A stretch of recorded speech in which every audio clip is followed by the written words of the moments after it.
Hello, friends, and anyone that decided to watch this. Even if you're watching it out of boredom, nothing else to do, I appreciate you watching it. I wanted to talk about something that I feel that I've been struggling with since the coronavirus stuff at the beginning of the week, where now we all have to stay home pretty much all the time. I have been in this chair for 1 week now. Not really, but it kind of feels like it. So, since that started, things I've been struggling with. When I first heard about the quarantining, about trying to stay home all you can, go out only if necessary, my jobs, I normally work at a middle school and a high school and an art center, and so I'm working all of those remotely now, so I have more time on my hands. And when I first heard that all of that was going to be happening, of course, at first I was sort of in a state of shock and just, I didn't know what to expect, but the one thought I had was, oh, well, I'm going to have time to practice. Obviously, everything that was going on in the world and in the United States and everywhere was just terrible, but I also thought, like, okay, I'm gonna get to practice now. Like, this is going to be my crazy practice time. I'm gonna practice like never before. So 1 week fast forward, I am not totally doing that. In fact, I'm finding it extremely challenging to find motivation to practice, which I hate saying because I don't believe in finding motivation to do something. I just believe you start doing it and motivation kind of finds you. But I really have struggled this week ever since this all began, and I might be alone, but my guess is that a lot of people have had difficulty. And part of the reason I think that I am struggling, for me at least, is that so much of what I love about music is other people, is rehearsing, is, my students. I love seeing my students. I love performing for an audience, and I love meeting my clients, seeing the bride's face as she walks down the aisle if I'm playing for a wedding. I love seeing a kid's face when they get something that I'm teaching them. And I love looking out in an audience, seeing people clapping, like my friends that also play music. Just a lot of the reasons I love music are because of people, and that isn't really something, an aspect of music making for me right now that's possible for any of us, that's possible, and so that's made it really challenging. So anyways, that's something that I've been struggling with as a freelance musician. As a teacher, I make my living primarily from those two things, and so freelancing has been totally cut out from my schedule for the next couple months. Everything's getting canceled. I know I'm not the only one. And yeah, as a result of that, I guess, and just a result of everything happening, I found myself really struggling to find motivation. So anyway, I have been reading this book by John Maxwell. It's called The 15 Invaluable Laws of Growth. And it's been absolutely fantastic. If you're interested in personal development at all, or even if you're not necessarily interested, but even if you're just kind of curious what it's about, this is the book. This is the book to get started on. You will not regret reading it. It's amazing. So anyway, as I'm feeling kind of like, woe is me, whatever, I was reading in the book that day, and it was about John Williams, and it was about just what an incredible composer, conductor he is. And I'm sure any musician I'm talking to right now is familiar with John Williams, but for anybody who's not, for anyone else that's watching, I just want to tell you some statistics on John Williams just to give you an idea of how renowned he is and his work is. So he scored over 100 films, including Star Wars, E.T., Jaws, Jurassic Park, Schindler's List, Harry Potter, Indiana Jones, Home Alone. I actually didn't even know that. I just learned in my research about Home Alone. And he was a composer for the Boston Pops and guest conducted for London Symphony, LA Philharmonic, I'm sure many others. This is just what I came across. He was nominated for over 50 Academy Awards and won 5 of them, the recipient of 3 Emmy Awards and over 20 Grammy Awards. So any accomplishment you could have, John Williams has it. And so I'm reading about him and I'm like, you know, he's got something special. Somebody like him, he knows how to be motivated in a different way than us. He knows how to be inspired in a different way than us. Like, he's one of those people that's, you know, you ever like see someone that's like really good at something and you're like, they're one of those people. They had like a special gift or their own way, like that's why they can do that so well. Okay, that was me. I said that. So then I was reading in this book written by John Maxwell, in which he writes, how does he do it? Talking about John Williams, by being consistent. Williams says, this is a direct quote from John Williams, I developed from very early on a habit of writing something every day, good or bad. There are good days and there are less good days, but I do a certain amount of pages, it seems to me, before I can feel like the day has been completely served.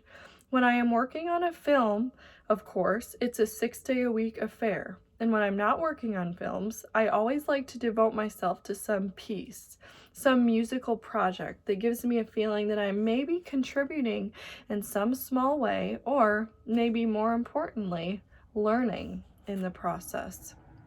And then John Maxwell writes, Williams doesn't look for motivation. Ouch. He doesn't wait for inspiration. He gets up every morning and practices the discipline of writing. He doesn't expect it to be perfect. He just expects it to be done. And so I'm reading that, and it just made me think about how I often try to look for motivation before I do something. And I more specifically started thinking about how I look for motivation, what that is based off of. And also in this same chapter, John Maxwell talks about goal consciousness versus growth consciousness, okay? So 2 very different approaches to getting things done, basically.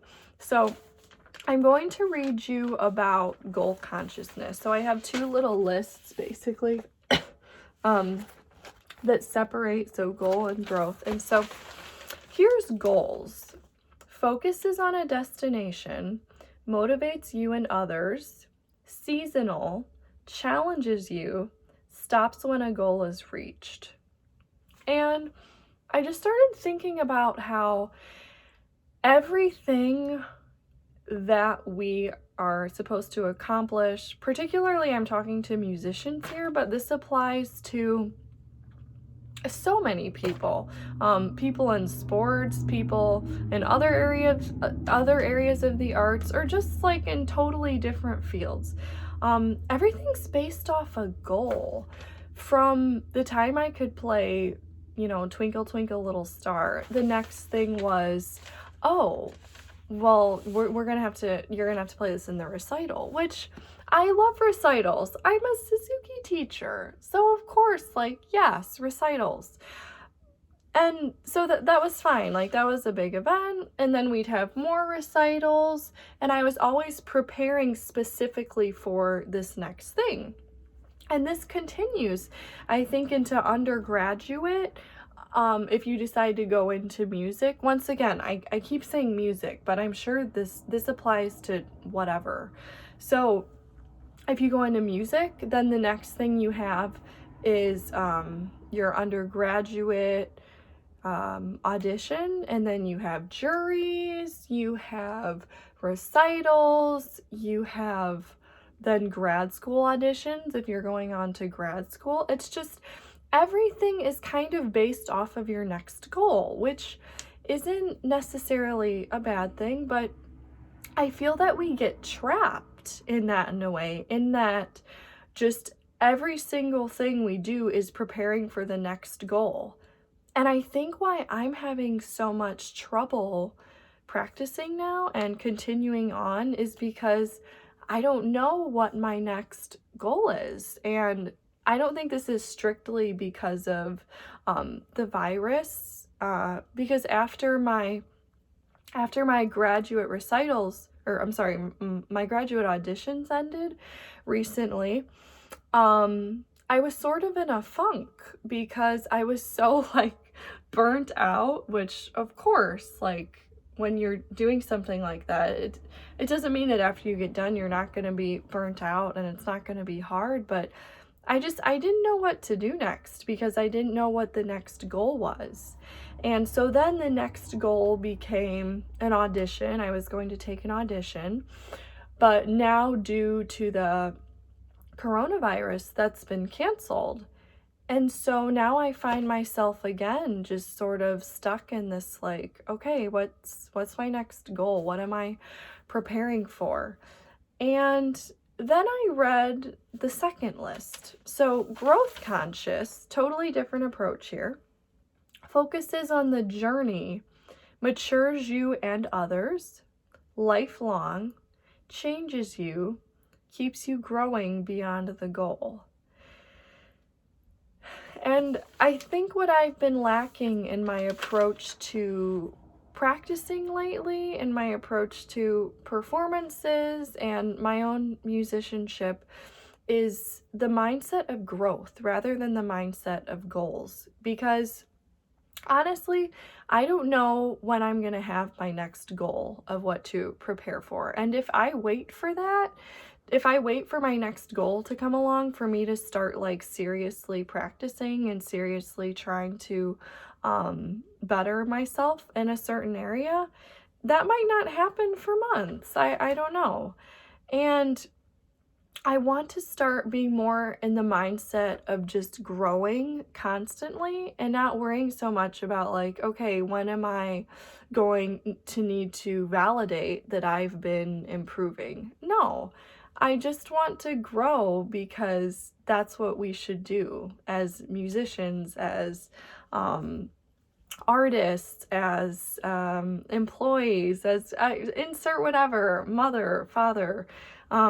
We should just be growing regardless of what our next goal is supposed to be.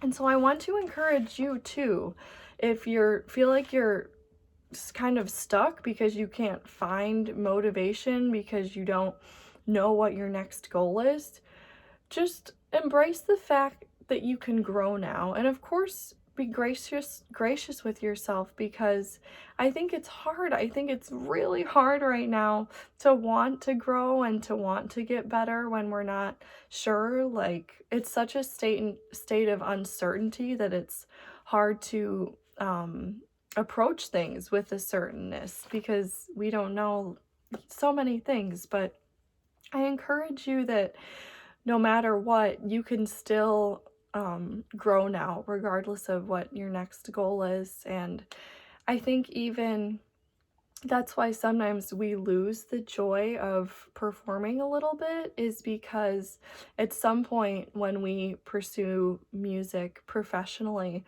it starts to become all about the goals. And before that, if you're not doing it for your next audition or your next recital or your next whatever, it can just be fun. Like, you can just get out your violin and be like, I'm gonna play this Irish jig and it's gonna be fun, and I'm not preparing it for anything. Who cares what it sounds like?